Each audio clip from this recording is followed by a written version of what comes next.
The future is urban. By 2030, urban areas are expected to grow by 1.4 billion, with that growth occurring almost entirely in the developing world.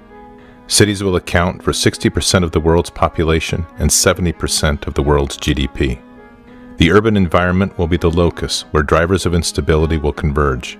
It is the domain that by the year 2030, 60% of urban dwellers will be under the age of 18.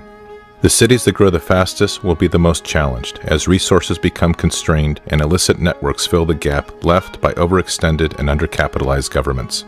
The risk of natural disasters compounded by geography, climate changes, unregulated growth, and substandard infrastructure intersect to frustrate humanitarian relief. Growth will magnify the increasing separation between rich and poor. Religious and ethnic tensions will be a defining element in the social landscape. Stagnation will coexist with unprecedented development as impoverishment, slums, and shantytowns rapidly expand alongside modern high-rises, technological advances, and ever-increasing levels of prosperity. This is the world of our future. It is one we are not prepared to effectively operate within, and it is unavoidable. Megacities are complex systems where people and structures are compressed together in ways that defy both our understanding of city planning and military doctrine. It is an ecosystem that demands a highly agile and adaptive force to successfully operate within. Infrastructures will vary radically, with concentrations of high-tech transportation, globally connected air and seaports, contemporary water, utilities, and waste disposal intermixed with open landfills, overburdened sewers, polluted water, and makeshift power grids. Living habitats will extend from the high-rise to the ground-level cottage to subterranean labyrinths, each defined by its own social code and rule of law. Social structures will be equally challenged if not dysfunctional, as historic ways of life clash with modern living, ethnic and racial differences are forced to live together, and criminal networks offer opportunity for the growing mass of unemployed. This becomes the nervous system of non-nation-state, unaligned individuals and organizations that live and work in the shadows of national rule.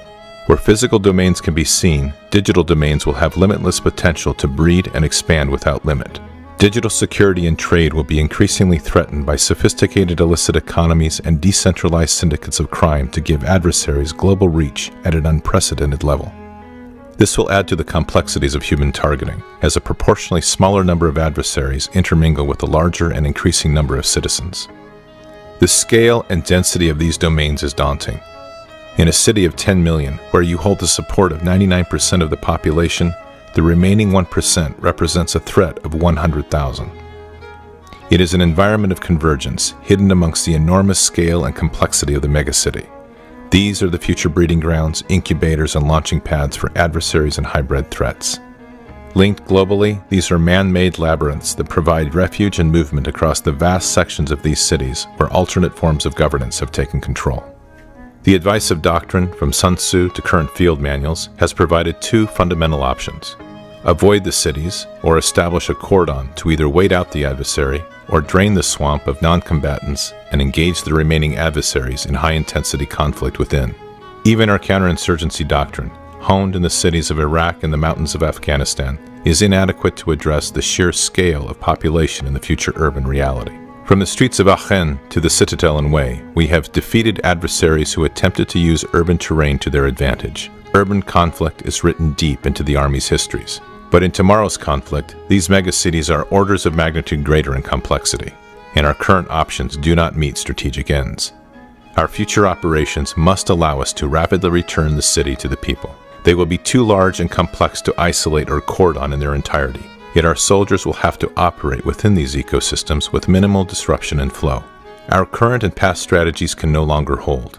We are facing environments that the masters of war never foresaw. We are facing a threat that requires us to redefine doctrine and the force in radically new and different ways.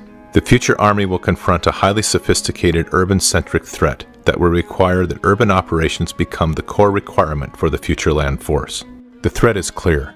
Our direction remains to be defined. The future is urban.